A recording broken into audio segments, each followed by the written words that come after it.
Guys, ipakita ko na naman ulit sa inyo ang panibago kong na-discover. Guys, tignan niyo po ang aking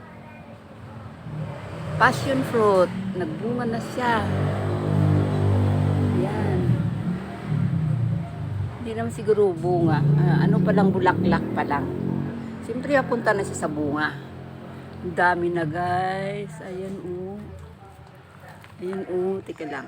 Mahanap, kahirap kasi hanapin kasi daming madaw. Excuse me. Madahon eh. Ayan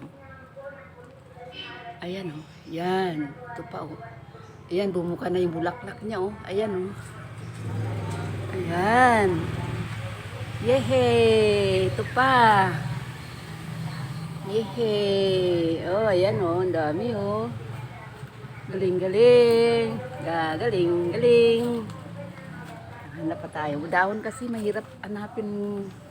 Mahirap anuhin. Basta madami na siya guys. Magbilang na lang ng siguro 1 buwan pa bago siya mabuo ng maging bunga.